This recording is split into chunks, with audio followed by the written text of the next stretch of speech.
XYY syndrome, Wikipedia article audio. XYY syndrome is a genetic condition in which a male has an extra Y chromosome. Symptoms are usually few. They may include being taller than average, acne, and an increased risk of learning problems. The person is generally otherwise normal, including normal fertility. The condition is generally not inherited from a person's parents but rather occurs as a result of a random event during sperm cell development. Diagnosis is by a chromosomal analysis.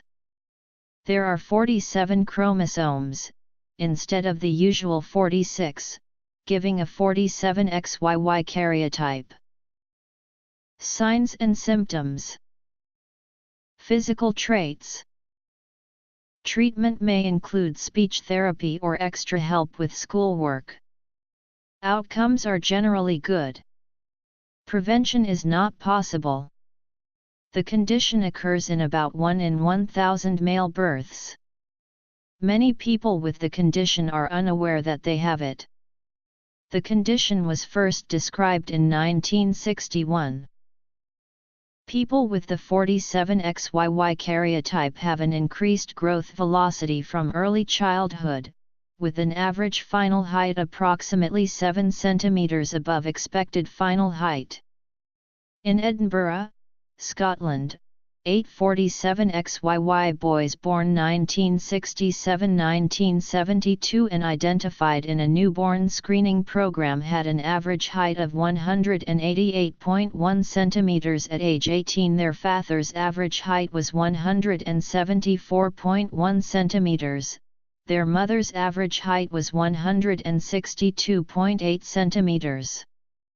The increased gene dosage of 3X/Y chromosome pseudoautosomal region Shoke's genes has been postulated as a cause of the increased stature seen in all three sex chromosome trisomies, 47XX, 47XXY, and 47XYY. Severe acne was noted in a very few early case reports, but dermatologists specializing in acne now doubt the existence of a relationship with 47XYY. Testosterone levels are normal in 47XYY males. Most 47XYY males have normal sexual development and have normal fertility. In contrast to the other common sex chromosome aneuploidies 47XX and 47XXY, the average IQ scores of 47XYY boys identified by newborn screening programs were not reduced compared to the general population. In a summary of 6 prospective studies of 47XYY boys identified by newborn screening programs, 28 47XYY boys had an average 100.76 verbal IQ, 108.79 performance IQ, and 105.00 full-scale IQ. In a systematic review including 2 prospective studies of 47XYY boys identified by newborn screening programs and 1 retrospective study of 47XYY men identified by screening, men over 184 cm in height, 42 47XYY boys and men had an average 99.5 verbal IQ and 106.4 performance IQ. In prospective studies of 47XYY boys identified by newborn screening programs, the IQ scores of 47XYY boys were usually slightly lower than those of their siblings. In Edinburgh, 15 47XYY boys with siblings identified in a newborn screening program had an average 104.0 verbal IQ and 106.7 performance IQ, while their siblings had an average 112.9 verbal IQ and 114.6 performance IQ. Behavior. Approximately half of 47XYY boys identified by newborn screening programs had learning difficulties, a higher proportion than found among siblings in above-average IQ control groups. In Edinburgh, 54% of 47XYY boys identified in a newborn screening program received remedial reading teaching compared to 18% in an above-average IQ control group of 46XY boys matched by their father's social class.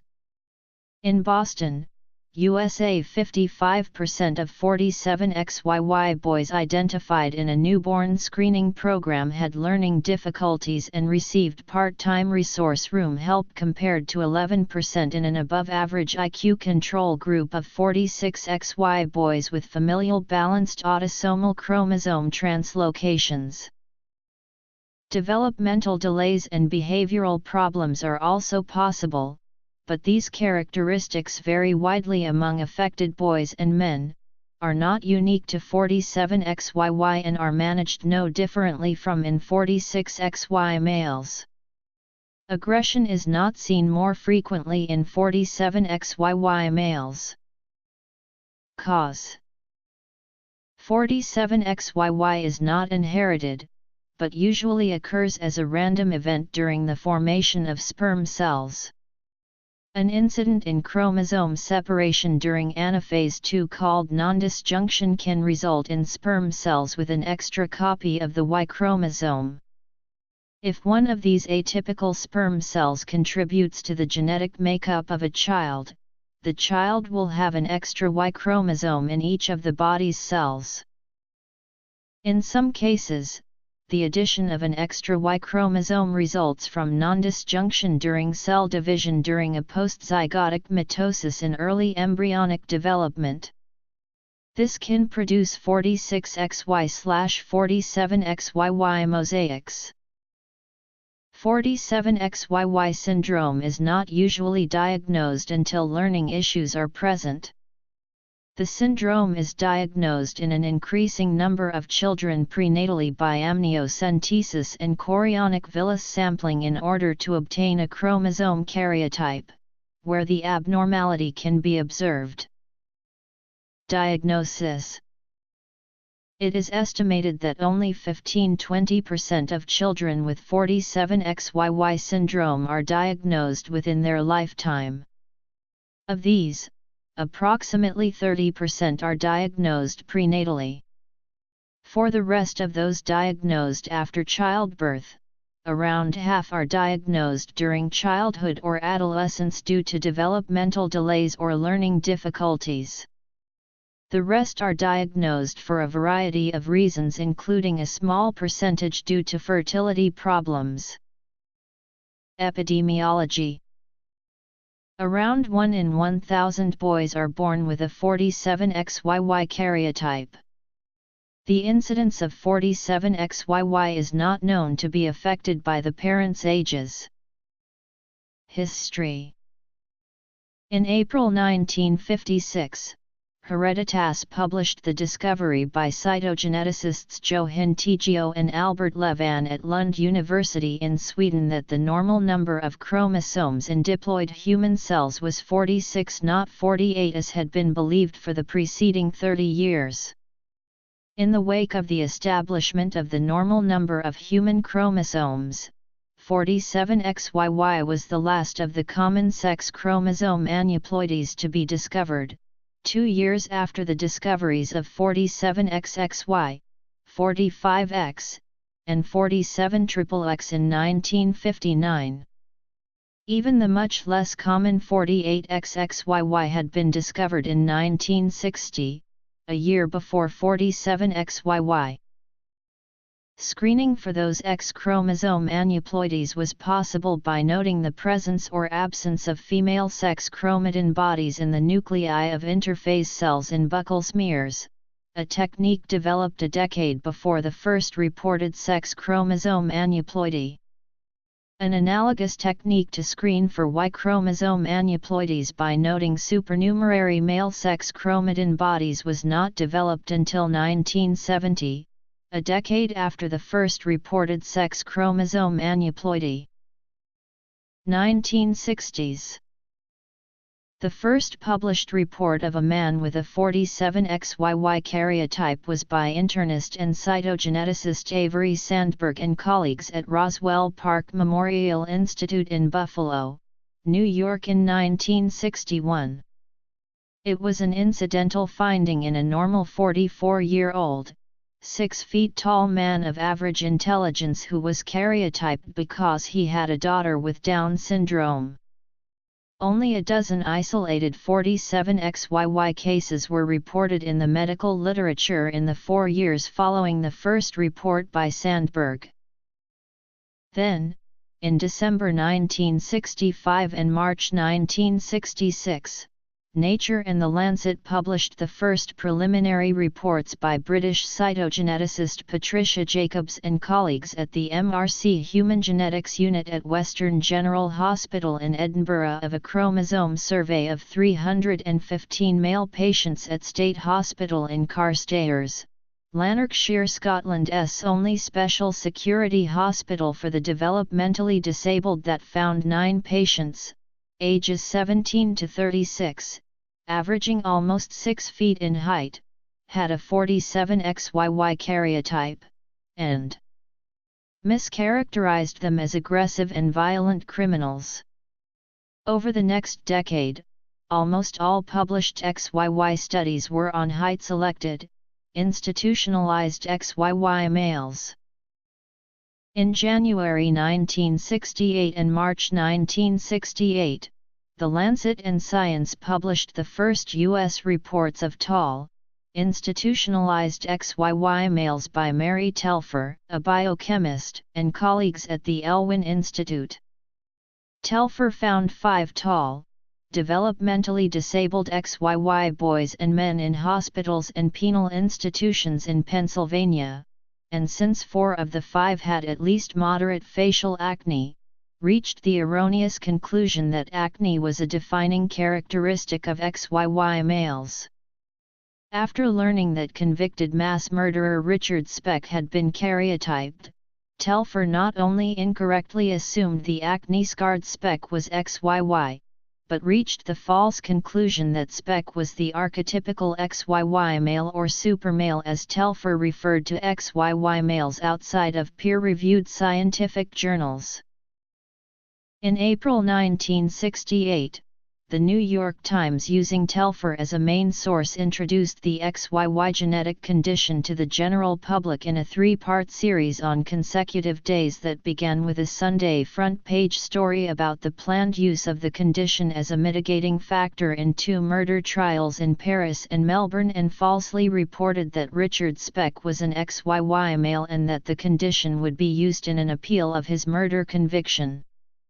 The series was echoed the following week by articles again using Telfer as a main source in Time and Newsweek, and 6 months later in the New York Times Magazine.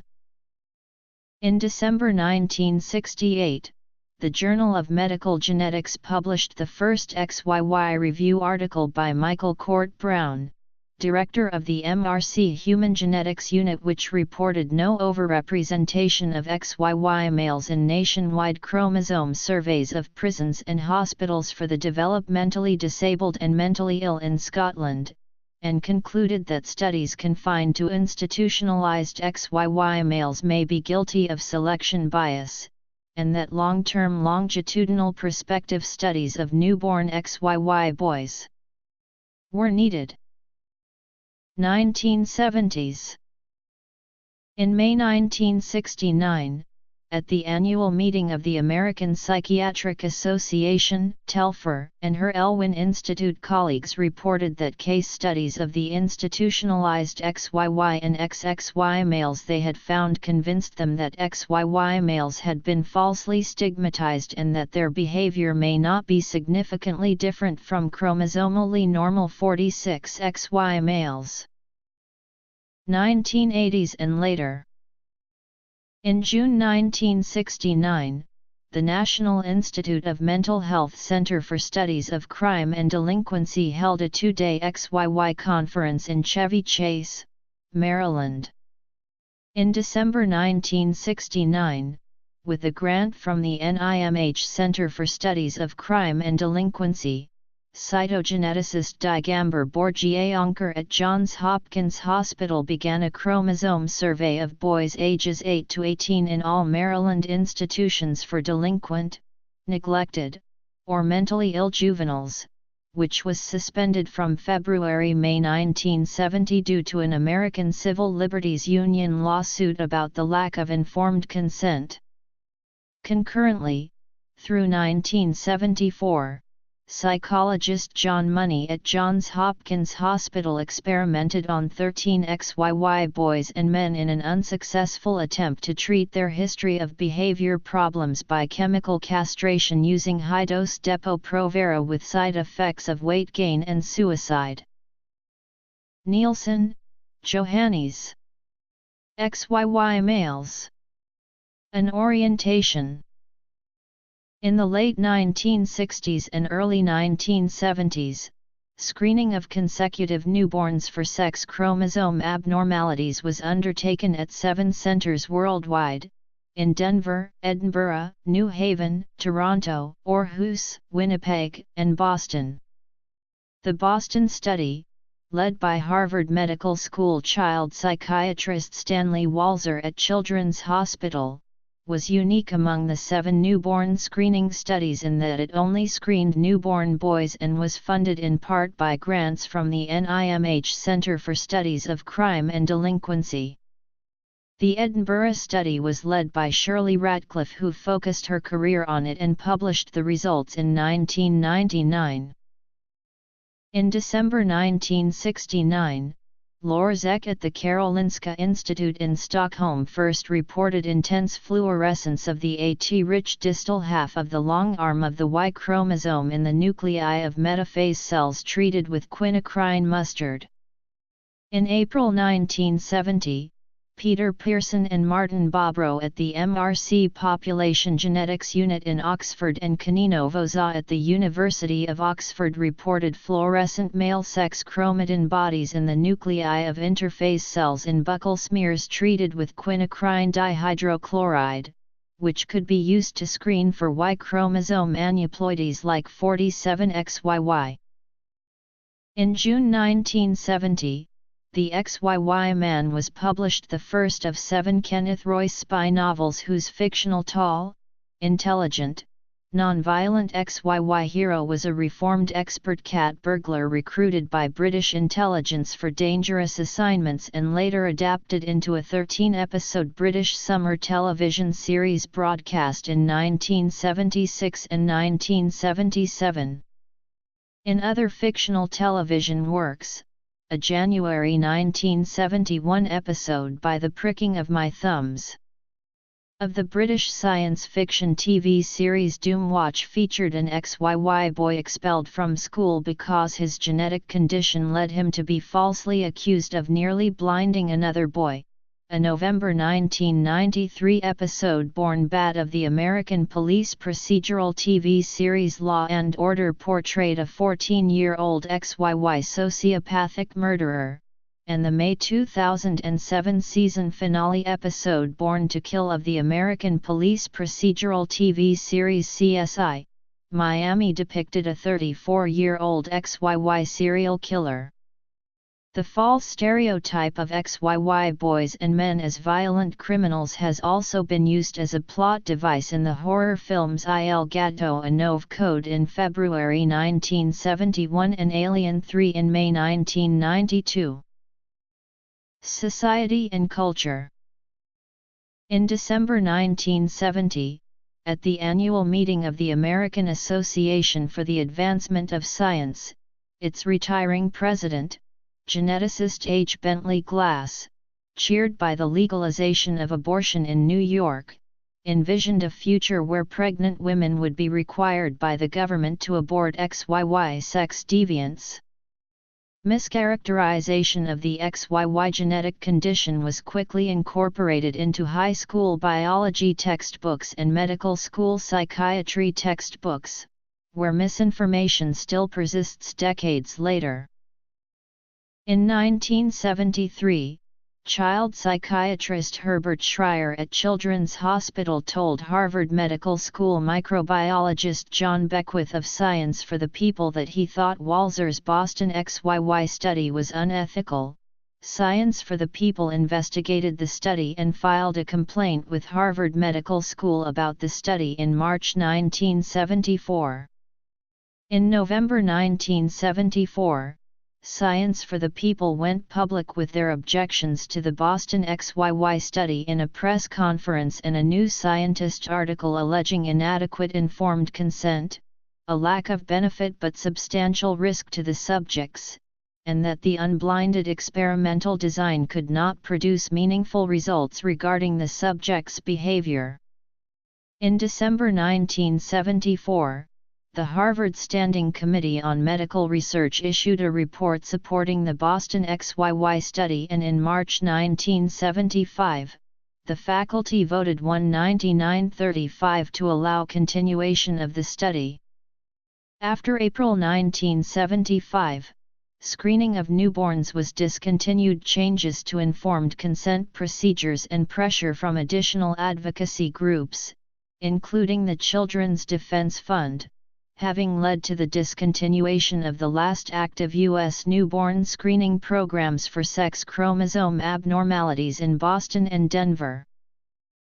In August 1976, Science published a retrospective cohort study by educational testing service psychologist Herman Witkin and colleagues that screened the tallest 16% of men in height born in Copenhagen from 1944–1947 for XXY and XYY karyotypes, and found an increased rate of minor criminal convictions for property crimes among 16 XXY and 12 XYY men may be related to the lower intelligence of those with criminal convictions, but found no evidence that XXY or XYY men were inclined to be aggressive or violent.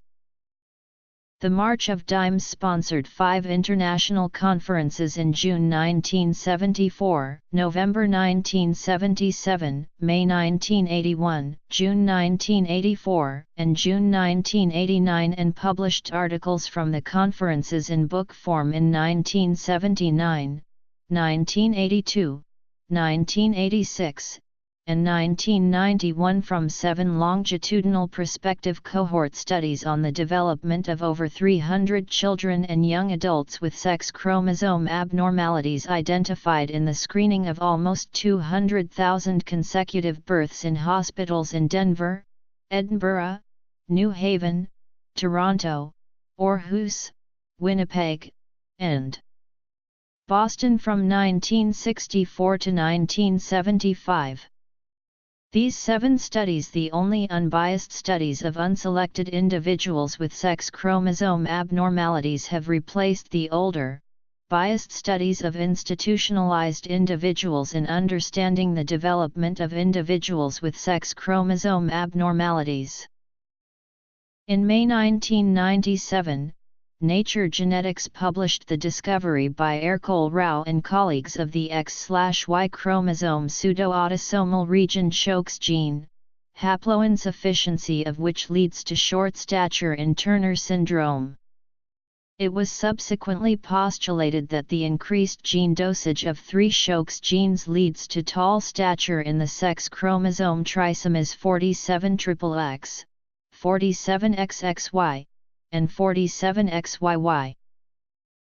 In July 1999, Psychological Medicine published a case control study by Royal Edinburgh Hospital psychiatrist Michael Gotts and colleagues that found an increased rate of criminal convictions among 17 XYY men identified in the Edinburgh newborn screening study compared to an above-average IQ control group of 60 XY men, which multiple logistic regression analysis indicated was mediated mainly through lowered intelligence. In June 2002, the American Journal of Medical Genetics published results from a longitudinal prospective cohort Denver family development study led by pediatrician and geneticist Arthur Robinson, which found that in 14 prenatally diagnosed 47 XYY boys, IQ scores available for 6 boys ranged from 100-147 with a mean of 120. For the 11 of 14 boys with siblings, in 9 instances their siblings were stronger academically, but in one case the subject was performing equal to, and in another case superior to, his siblings. Some medical geneticists question whether the term syndrome is appropriate for this condition because many people with this karyotype appear normal. Why do men commit crimes of violence? For some, the urge to violence may be inborn, traced to something called the Y chromosome. Once in every 500 male births, for example, the sex chromosome complement is XXY rather than XY, thus erring in the direction of femaleness. The resulting individual, called a Klinefelter male, is usually retarded, unusually tall, and sterile. Erring in the other direction, however, is the XYY complement resulting in the supermale. He is also unusually tall and somewhat retarded, but appears to be highly, perhaps too highly, sexually motivated. We were intrigued by Dr. Jacobs' contention that an extra Y chromosome results in tall stature, mild mental retardation, and severely disordered personality characterized by violent, aggressive behavior. We therefore plan to confirm and extend her studies. Syndrome status for the XYY. The XXY male has long been thought to display a constellation of symptoms that makes him diagnosable, that is, he has achieved syndrome status. It would seem that the XYY male is fast achieving similar status. His symptoms, as we in other laboratories tend to think of them, are extremely tall stature, long limbs, and strikingly long arm span, facial acne, mild mental retardation, severe mental illness and aggressive, antisocial behavior with a long history of arrests, frequently beginning at an early age. On reading newspaper accounts of Richard Speck, who murdered 8 Chicago student nurses in 1966, we noted all these traits and therefore concluded that Speck was a likely candidate for the XYY disorder. Independently, a cytogenetic laboratory in Chicago confirmed this hunch, reinforcing our inclination to believe that the XYY syndrome is really coming of age. It seems quite possible that in the XYY male, exemplified by Speck, biologists are describing in genetic terms a certain type of defective criminal who has long been explicitly recognized by the forensic psychiatrist. Dr. Pergament said he and Dr. Sato, a research fellow, had absolutely no connection with the Speck case and never examined Speck. The report was also denied by Speck's attorney, public defender Gerald W. Getty. I never knew those doctors existed before I read about them in the paper, Getty said. Getty did say that a chromosomal test was performed on Speck, before Speck's trial, by a geneticist from outside the Chicago area. He declined to identify the geneticist, and he said the results of the test never have been disclosed. It was agreed, he said, that the results would not be disclosed unless I wished them disclosed. And I still don't. In any case, Getty said, the results could not be used in an appeal since they were not part of the trial evidence. If anything, he said, they could only be used in connection with a new trial. At the same time he made public reports from Vanderbilt University showing no abnormal makeup of Speck's chromosomes. Getty displayed a letter of September 26, 1966, relating that photographic evidence of 18 cells from Speck's blood showed no chromosome abnormality. He also exhibited a letter of last July 3, indicating that 100 of 101 cells in a sample of Speck's blood studied after the original tests showed the normal 46 chromosomes. The other cell had 45, regarded by the Vanderbilt investigators as having no significance.